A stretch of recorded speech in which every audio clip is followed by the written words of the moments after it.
po ay 28 years na nagtuturo. Bali po, since 1998 hanggang at present po. Sa totoo lang po, mahirap maging isang guro. Napakarami pong hamon at pagsubok ang hinarap namin bilang isang guro. Para po sa kinabukasan ng bata, nandito po kami para po sa humugin sila ng kagandahang asal. Para po maging successful po mga bata, kailangan po nating humugin ng mga bata sa kagandahang asal po. Yun po. At saka po yung sa kaalaman din po. Magmula po nung nagturo, 2020, nagkasakit na po ako. Nandiyan po yung na high blood ako. Tapos minsan masakit lagi yung ulo ko. Yung po mga nararamdaman ko, marami pong mga, siyempre po at tumatanda po tayo, nagkakaroon po talaga ng mga nararamdaman sa katawan. Mensahe ko po sa aking mga co-teachers po, alam ko po naman na talagang maalaga rin naman sila sa katawan. Ang payo ko lang po sa kanila, kumain ng masustansiyang pagkain at ang higit sa lahat, kailangan po mag-exercise para po sa kalusugan natin. Nakagis na natin ang mga katagang, ang mga guro ang ating pangalawang magulang at ang apat na sulok ng paaralan ang ating ikalawang tahanan. Pero paano mapapanatili ang malusog na pamilya sa loob ng silid-aralan kung ang mga tumatayong magulang sa loob ng paaralan ay may iniindang nararamdaman?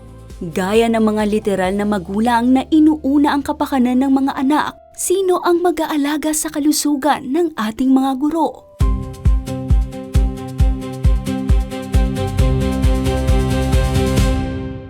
Bilang bahagi ng advokasya sa paglilingkod sa komunidad, nagsagawa ng Medical, Dental and Optical Mission ng UNTV Serbisyong Bayanihan, katuwang ang Members Church of God International o MCGI sa paaralan ng Hulo Elementary School sa Rizal para sa mga guro at estudyante.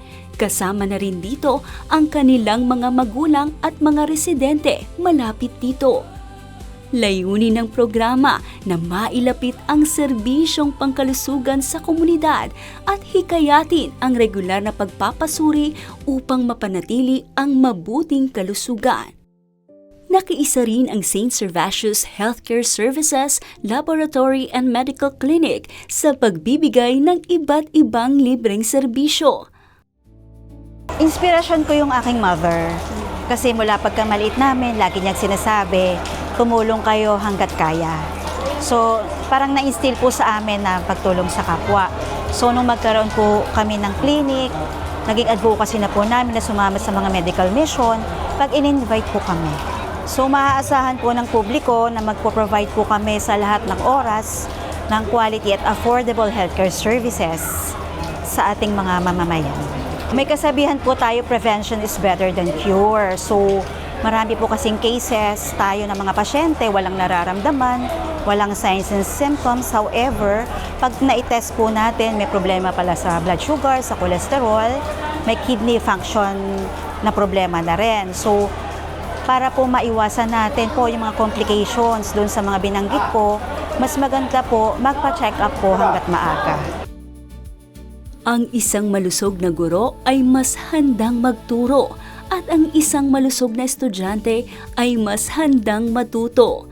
Sa pamamagitan ng mga programang tulad ng Medical Mission, mas napapalapit ang serbisyong pangkalusugan sa komunidad at napapaalalahanan ang bawat isa na ang pangangalaga sa kalusugan ay isang mahalagang puhunan para sa mas maliwanag na kinabukasan.